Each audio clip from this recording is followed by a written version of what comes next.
मेरे वालिद ने मुझे जहर देकर मास्तरने की कोशिश की और मुझे बहुत दूर फेंक दिया। वो मुझसे कहते थे कि तूने हमारी इज्जत खाक में मिला दी है, हमारा नाक काट दिया है। मुझे नहीं मालूम था कि मैंने ऐसा कौन सा काम किया था जिससे उनकी इज्जत खाक में मिल गई थी। मैं सिर्फ एक माजूर लड़की थी जिसे इस दुनिया की कुछ भी समझ नहीं थी, जिसका इस मुआशरे के साथ कोई ताल्लुक नहीं था। मेरे वालिद ने मुझे जहर दिया था। उनकी नज़र में मैं मर चुकी थी, लेकिन एक अच्छे आदमी की मुझ पर नज़र पड़ी और उसने मेरी जान बचा ली। फिर उसके बाद वो मुझे अपने घर ले गया। 3 साल बाद जब मैं 17 साल की हो गई तो उन्होंने मेरे साथ शादी कर ली। मैं इस साथ बहुत खुश थी। एक दिन नौकरानी रोती हुई मेरे पास आई और मुझसे बोलने लगी, ताई मुझसे ये जुल्म बर्दाश्त नहीं होता। जब मैंने इससे पूछा कि कौन सा जुल्म है तो वो बोलने लगी, आज रात तुम अपने बिस्तर के नीचे देख लेना, तुम्हें खुद सब कुछ समझ आ जाएगा। तुम समझ जाओगी कि साहब तुम पर इतने मेहरबान क्यों हैं। रात को जब शोहर सो गया तो मैंने जैसे ही अपने बिस्तर के नीचे देखा तो मुझे लगा जैसे मेरे सर पर आसमान गिर पड़ा हो। अब तो मेरी जान निकल जाएगी। मेरे वालिद एक प्राइवेट कंपनी में नौकरी करते थे। मेरी माँ को भी नौकरी कंपनी में नौकरी करते थे। मेरी माँ को भी नौकरी करने का बहुत शौक था, लेकिन मेरे वालिद उसे नौकरी करने नहीं देते थे। मेरे वालिद मेरी माँ की खूबसूरती की वजह से उसे बाहर जाने नहीं देते थे। मेरी माँ की तालीम मेरे वालिद से ज्यादा थी। मेरी माँ कहती थी कि तुम मेरी तालीम पर झगड़ते हो, उसलिए मुझे नौकरी नहीं करने देते। और इसी वजह से दोनों में एक दूसरे के साथ बिल्कुल नहीं बनता था। हमेशा इनके दरमियान झगड़े होते थे। माँ की बातों में उसके दोस्तों और सहेलियों का ज्यादा असर था, जो हमेशा माँ को अपने पास मौजूद बड़ी बड़ी महंगी चीजें दिखाते थे। माँ के दिल में भी कभी कभी ख्वाहिश पैदा होती थी कि वो भी ऐसी महंगी चीजें इस्तेमाल कर सके। इसे अपनी जिंदगी बहुत सादा लगती थी। इसे अपनी बहुत सादा लगती थी। दरअसल हमारे घर में किसी चीज की कमी नहीं थी। मेरे वालिद इतना कमा लेते थे कि घर का सारा खर्चा आराम से निकल जाता था। जब मेरा जन्म हुआ तो दोनों बहुत खुश थे, लेकिन जब उन्हें पता चला कि उनकी बेटी माजूर है तो वो दोनों एक दूसरे पर इल्जाम लगाने लगे। उन्हें एक तंदुरुस्त और मजबूत बच्चा चाहिए था। मेरी माँ को अपनी सहेलियों को बताने में शर्म आती थी कि इसकी बेटी माजूर है। मेरे वालिद तो वैसे ही मुझे उन पर बोझ समझते थे। मैं पूरा दिन सिर्फ रोज समझते थे। मैं पूरा सिर्फ रोती रहती थी। एक दादी थी जो मेरी बहुत देख भाल करती थी। मेरे पास बैठती थी। इसी तरह मैं बड़ी होती गई। मुझे कहीं जाने की इजाजत नहीं थी। मैं माँ बाप के झगड़े देखती आ रही थी। माँ का वो हसन मुझ में भी आ गया था, लेकिन इस हसन का क्या फायदा जब कोई मुझ पर प्यार ही नहीं करता था, जहां मुझे सिर्फ बोझ समझा जाता था। मेरे वालिद कहते थे, पता नहीं किस गुनाह की सजा में हमें ऐसी बेटी मिली है।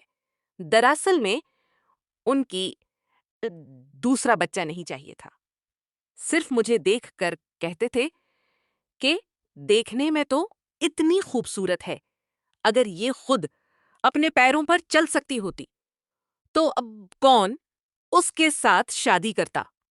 मेरा मन करता था कि मेरी माँ बाप मुझ पर प्यार करें, मेरे लाड करें, लेकिन वो तो मुझे देखने को भी तैयार नहीं थे। उन्हें एक दूसरे के साथ तलाक चाहिए थी, लेकिन सबसे बड़ी वजह में थी, उन्हें मुझे एक यतीम खाने में डालना चाहिए था। लेकिन दादी ने ऐसा होने नहीं दिया। फिर अचानक दादी ने ऐसा होने नहीं दिया। फिर आज दादी की तबीयत खराब होने लगी। दादी पर इलाज भी नहीं किया जाता था। फिर वो 1 महीने बाद मुझे हमेशा के लिए छोड़कर चली गई। मैं बहुत रोई थी। मैं सोच रही थी कि खुदा ने भी मुझे उनके पास बुलाया हो। दादी की मौत के कुछ दिन गुजरे थे कि इतने में माँ बाप के झगड़े बहुत ज्यादा बढ़ गए। माँ अपना सारा गुस्सा मुझ पर मार कर निकालती थी। इसने किसी डॉक्टर के पास नहीं दिखाया था, कभी मुझे किसी डॉक्टर के पास नहीं दिखाया था। कौन जाने मैं ठीक भी हो जाती। लेकिन अब तो मेरी माँ मेरे वालिद की गैर मौजूदगी में पराया मर्द भी मिलने लगी थी। माँ ने मुझ पर सख्ती से पाबंदी लगा रखी थी कि ये बात मैं किसी को नहीं बताऊंगी। फिर एक दिन मेरी माँ बाप में किसी बात पर बहुत बड़ा झगड़ा हुआ। इसके बाद माँ मेरे पास आई और मुझे अपने हाथ से खाना खुलाने लगी। मैं हैरान रह गई कि माँ को आज किया हो गया है, जो मुझे खुद अपने हाथ से खाना खुला रही है। लेकिन मुझे नहीं मालूम था कि इस खाने में जहर मिला हुआ है।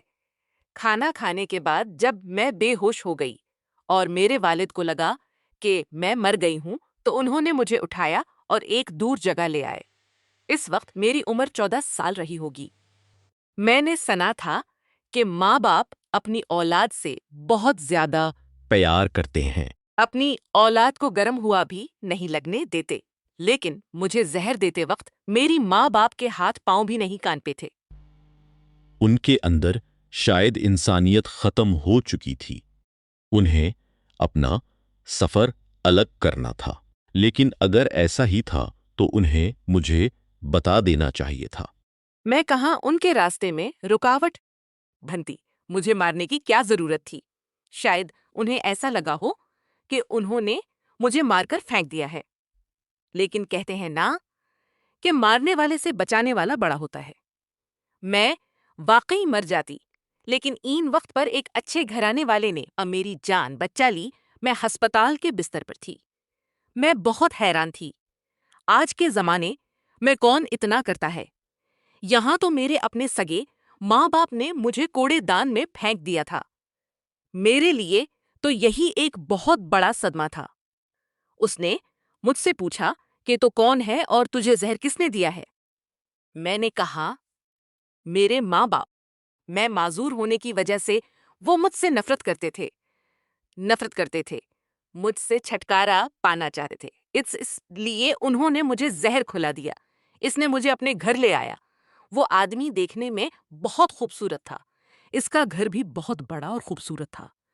मुझे वो एक अमीर घराने का लगता था। मैंने इस घराने वाले से पूछा, आपके घर में कोई नहीं रहता क्या? तब वो बोलने लगा, मेरा भी इस दुनिया में कोई नहीं है, इसलिए तुम बेफिक्र यहाँ रह सकती हो। शुरू में तो मैं थोड़ी डर गई थी, क्योंकि किसी गैर मर्द के घर में मैं कैसे रह सकती हूँ। लेकिन मेरे पास कोई दूसरा चारा नहीं था। मैंने उससे कहा, आप मुझे कोई काम दे दी। तब वो हंसकर बोलने लगा, तो काम करने के लिए इस दुनिया में नहीं आई है। फिर उसके बाद वो मेरी भी बहुत देखभाल करने लगा। वक्त इसी तरह गुजरता रहा। जब मैं 17 साल की हो गई, जब मैं 17 साल की हो गई, तो मैं दिल ही दिल में उस पर प्यार करने लगी थी। मुझे वो पसंद आने लगा था। लेकिन मैंने कभी उसे उसके बारे में नहीं बताया। फिर एक दिन अचानक उसने मुझसे शादी के बारे में पूछा।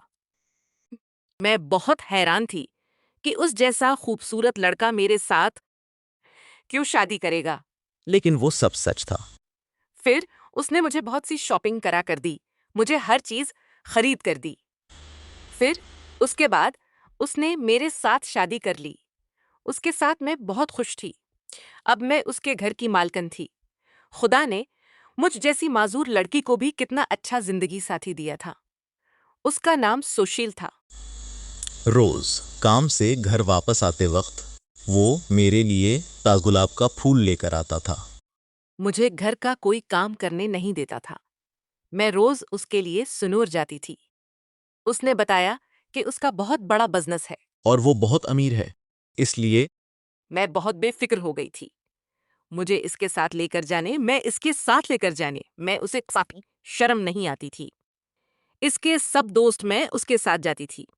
इसके सब दोस्त बहुत हैरान होते थे कि एक माजूर लड़की के साथ शादी कैसे कर ली।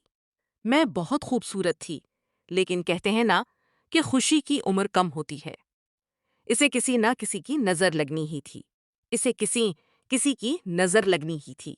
मैं हमेशा खुदा से दुआ करती थी कि मेरी खुशी और मेरे सुकून पर किसी की नज़र ना लगे। मैं और सुशील एक दूसरे के लिए बहुत खुश थे। एक दिन नौकरानी खाना देने के लिए मेरे पास आई तो बोलने लगी, ताई साहब, मुझसे ये जुल्म बर्दाश्त नहीं होता। मैंने पूछा, कौन सा? कौन सा जुल्म? इस पर वो बोलने लगी, रात को जब साहब सो जाएं तो तुम जरूर अपने बिस्तर के नीचे देखना। मैंने कहा, क्या कहती है तो? तब वो बोलने लगी, ताई साहब, मैं कुछ भी नहीं बता सकती। अगर साहब को पता चल गया तो मुझ पर बड़ा मुसीबत आ जाएगी। लेकिन जरूर बेस्ट के नीचे देख देख लेना बस प्लीज। लेकिन साहब को कुछ भी नहीं बताना, वरना वो मुझे नौकरी से निकाल देंगे। मैं हैरान रह गई कि ये तो मेरे शौहर के भरोसे वाली नौकरानी है। अगर मुझे कहीं जाना होता तो वही मेरी व्हील चेयर पकड़ती थी। मैं बहुत हैरान थी। इस रात में अपने शौहर के सोने का इंतजार करने लगी कि आखिर ऐसा क्या है। बिस्तर के नीचे, मेरी तो सोच में भी कभी ख्याल नहीं आया था कि बिस्तर के नीचे ऐसा क्या होगा। जब शौहर सो गया और मैंने बिस्तर के नीचे झक कर देखा, मेरे पांव तले की जमीन खिसकने लगी। तो मेरे पांव तले की जमीन खिसकने लगी, क्योंकि वहां हाथ से बनाई गई 4 गड़ियां पड़ी हुई थीं और उन पर सुइयां गड़ी हुई थीं। सुइयां गड़ी हुई थीं। वो सब देखने में भी मुझ जैसी लगती थीं। मैं बहुत डर गई। मेरा जिस्म कांपने लगा। मैं इस सोच में उलझ गई थी।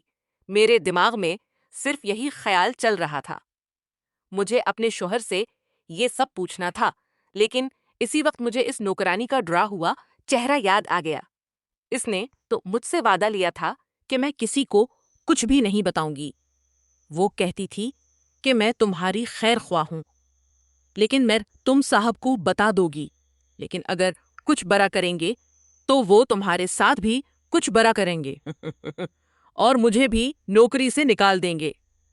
मैं अपने छोटे छोटे बच्चों को क्या खिलाऊंगी? दूसरे दिन सुबह मैंने इस नौकरानी से पूछा, वो बिस्तर के नीचे 4 गड़ियां थीं। वो सुबह के वक्त वहां से गायब हो गई थीं। तो बता, ऐसा क्या है जो तुम मुझसे छुपा है? तब वो बोलने लगी, आई साहब, आपको मालूम नहीं है कि आप पर कोई इतना मेहरबान क्यों है। उसके पीछे जरूर कोई न कोई वजह होगी ना। आपसे पहले यहाँ बहुत सी लड़कियां आई थीं। वो देखने में बिल्कुल खूबसूरत थीं। साहब ने आपकी तरह उनके साथ भी शादी की थी। फिर उसने अपनी बात में रुकावट डाली और फिर बोलने लगी, ताई साहब, आप बहुत सादा हैं।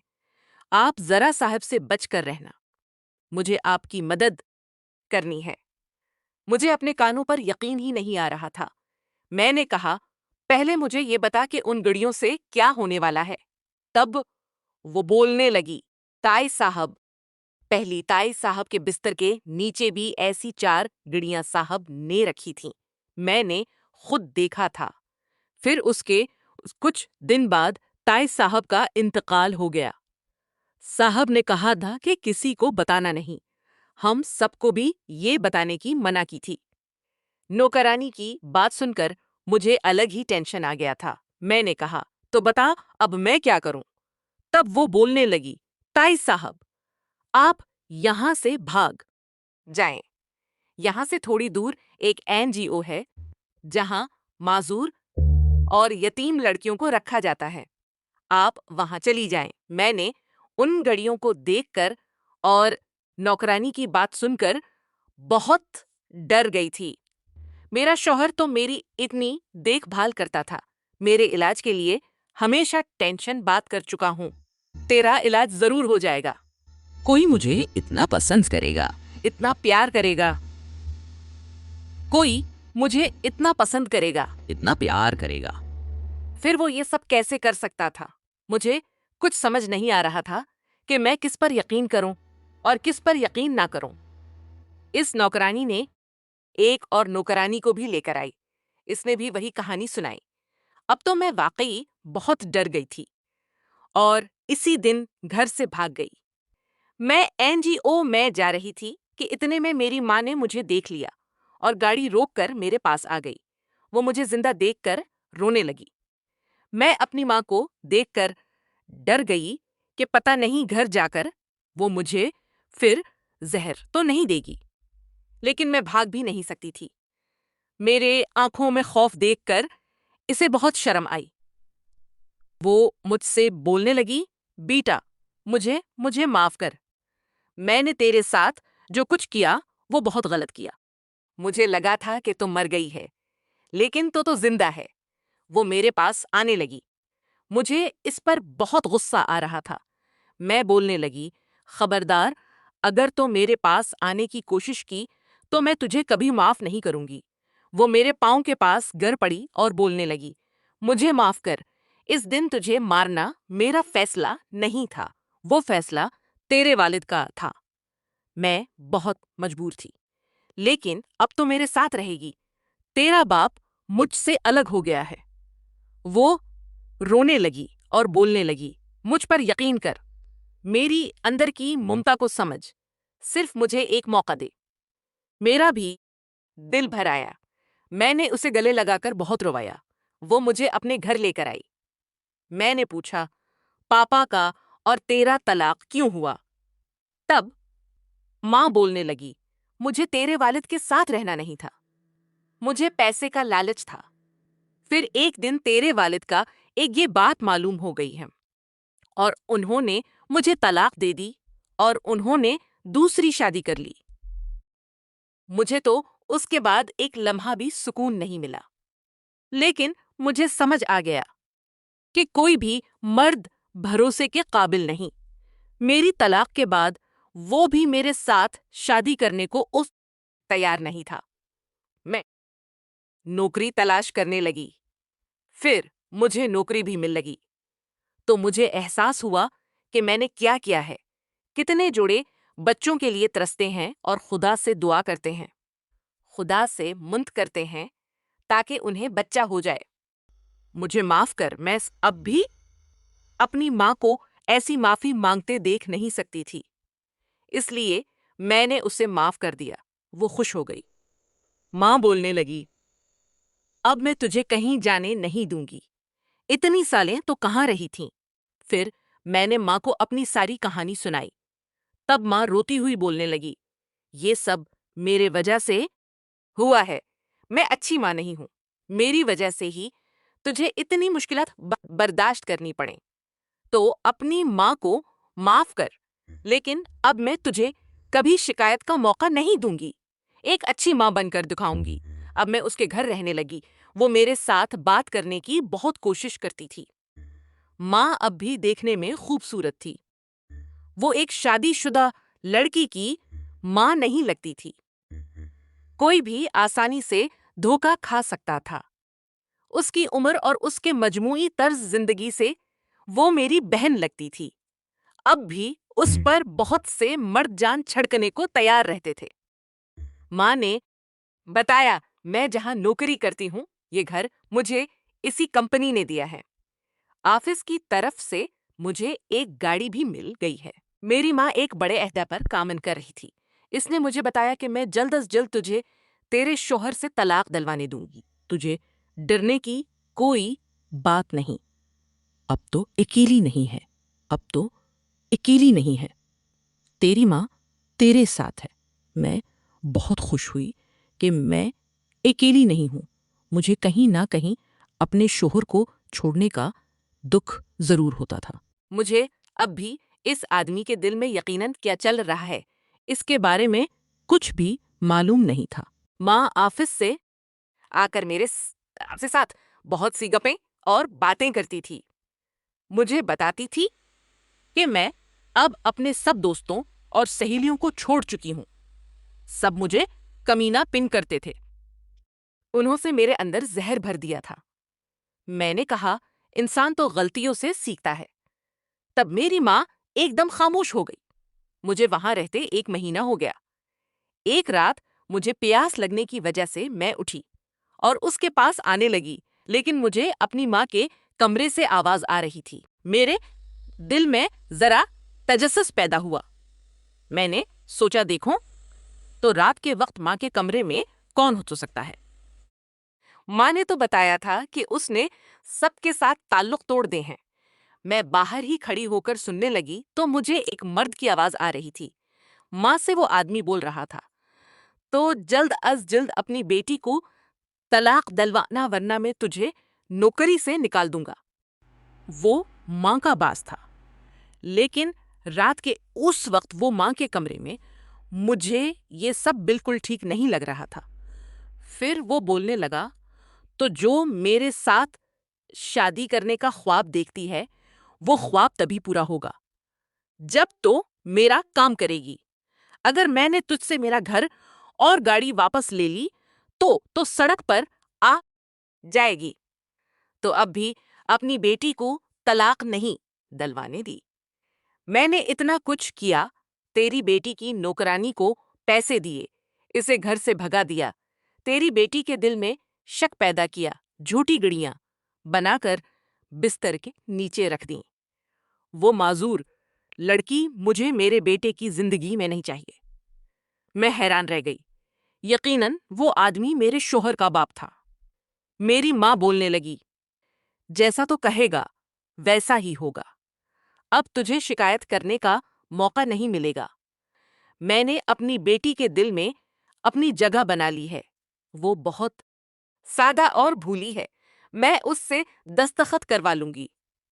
अब मुझे सब कुछ समझ आ गया था। मुझे अब अपनी अपनी कम अक्ल पर बहुत गुस्सा आने लगा था कि मैंने इतने प्यार करने वाले शोहर पर यकीन नहीं किया। मैं कितनी आसानी से उसके जाल में फंस गई थी। जो माँ खुद अपनी बेटी को जहर दे सकती है, वो अचानक इतनी अच्छी कैसे हो सकती है? ये तो अच्छी तरह से बनाया गया मंसूबा था। वो नौकरानी भी उन सब में शामिल थी। मैं उनकी बातों में आ गई थी। उन्होंने ही वो 4 गड़ियां मेरे बिस्तर के नीचे रखी होंगी और वो दूसरी लड़कियों की बातें भी ऐसी ही कुछ सुनाई होंगी। मुझे एकदम घटन महसूस होने लगी।